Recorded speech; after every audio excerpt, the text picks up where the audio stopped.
रज़िया सुल्तान का एक गाना मुझे बहुत ही पसंद है। मैंने सुना है, लता जी को भी वो गाना बहुत पसंद है। मैं लता जी से विनती करूंगी कि वो गाना आप सबके खिदमत में पेश करें। ए दिले नादान।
पहली बार है आँखें नम, पहला है तन्हाई का ये मौसम। आप ही जाओ वरना रो देंगे हम।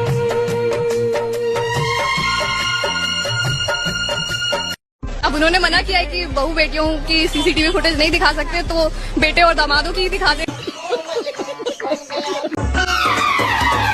मेरा मन क्यों तुम्हें चाहे, मेरा मन ना जाने जुड़ गया कैसे ये बंधन। कैसी ये दीवानगी, कैसा ये दीवानापन। मेरा मन क्यों तुम्हें चाहे, मेरा मन। भगत सिंह दफा 121 और दफा 302 के तहत फांसी। विनाशी मच चुका है, इस दुनिया में कुछ हासिल नहीं होता। ये संघर्ष खून मांगता है और हम तैयार हैं। जब बढ़ चढ़ जुल्म सर चढ़ने लगे, सर कटने लगे, जो सर उठने लगे, लोग घुटने लगे, पाँव बेड़िया गुलामी की, शोषण तो बना हर दिन की कहानी।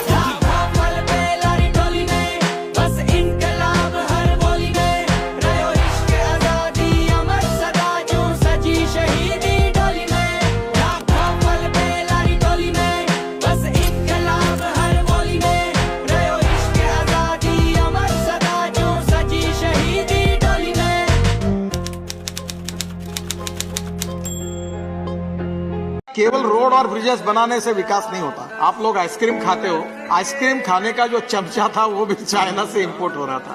तो मैंने मजाक में कहा कि हमारे देश में क्या चमचों की भी कमी है कि वो भी आ रहा। मैं सबको पूछता हूँ कि आप खादी डेनिम क्यों नहीं यूज करते हो। ये घड़ी मैंने पहनी हुई है, हमारी विजन इतनी कमजोर है, ये टाइटन ने बनाई है, इसका बेल्ट खादी का है, इसका डायल खादी का है, और ये इतना सुंदर है, लेडीज भी है और जेंट्स भी है। और हमने जितनी घड़ी बनाई उतनी मार्केट में चली गई। ये जो अमेरिकन कंपनी है लेवाइस, वो हमारा पूरा खादी डेनिम का कपड़ा खरीद रही है, और वो उनका ब्रांडिंग होकर हमारे लोग 3000 और 4000 में खरीदते हैं, और हमारे यहाँ सिलाई करके वो 500-700 रुपए में मिलेगा, उसको कीमत नहीं मिलती। मुझे दुख होता है जब भी सुबह में अखबार पढ़ता हूँ तो एक अखबार का कागज इंडियन नहीं है, सब इम्पोर्टेड है। अलग सोचना होगा, अलग टेक्नोलॉजी लानी होगी, अलग वहाँ रोजगार खड़ा करना होगा, तो ही हिंदुस्तान का विकास हो सकता है। पियोगी नहीं, नाचोगी नहीं, लोग मरने के बाद भूल जाएंगे तुम्हें। मौत के बाद जिंदा कौन रहता है? रहता है 10 मिनट तक दिल, 20 मिनट तक दिमाग और 4 घंटों के लिए आंखें। वो 4 घंटों में आंखें जो अपनों का रवैया देखती होंगी, उसके बाद मुर्दे को तो मौत तोहफा लगती होगी। भाई 5000 स्क्वायर फीट का मकान है, लेकिन हम रहते हैं 500 स्क्वायर फीट में, बाकी के 4,500 स्क्वायर फीट में हमारा अहंकार रहता है। जैसे बासा अन्न खाने से हमारा शरीर रोगी होता है, वैसे ही बासा धन खाने से हमारा मन रोगी होता है। तो बोले बेटा तन के तो उपचार हैं लेकिन मन के उपचार नहीं है, तो उतना ही कमाओ जितना तुमको आवश्यक है, और ज्यादा इस असुरक्षा में मत पड़ो कि आज नहीं हुआ तो कल क्या होगा। बोले जब आज हुआ है तो कल भी होगा, और इच्छा शक्ति जो होती है वो प्रमुख होती है, और अपने आप वो तमाम चीजें उपलब्ध हो जाती है। ये कहना बड़ा आसान है कि इंसान को हर हालत में पढ़ना चाहिए, दिन भर काम करो, रात को पढ़ाई करो, मगर ये हकीकत नहीं है। हकीकत यह है कि इंसान की उंगली के नाखून में अगर लकड़ी की छोटी सी फांस गड़ जाए तो बड़े से बड़े साधु महात्मा के प्रवचन पर ध्यान नहीं जाता। लकड़ी की वो छोटी सी फांस इंसान के मन में खटकती रहती है, बस इसीलिए मैं भी अनपढ़ रह गया।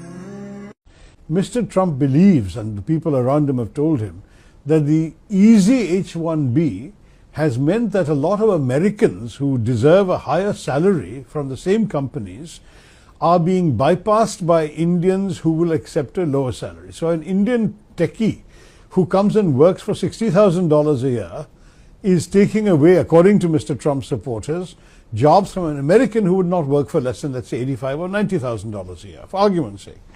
I'm talking about a junior techie. The salaries go up at other levels. So what they're saying is, let us make the low-end jobs unviable by the $100,000 fee, so only the high-end, really desirable, irreplaceable top people who are worth it for a company to spend $100,000 on, only they will come. Now, I don't understand the logic of this, whether it's actually ever going to work. First of all, for many companies, the obvious solution will be to outsource the job. That is, what used to be done in America can now be done either by the same multinational companies' units in Europe, in Germany, in England, in Ireland, in France, or in many cases in their global capability centers in India.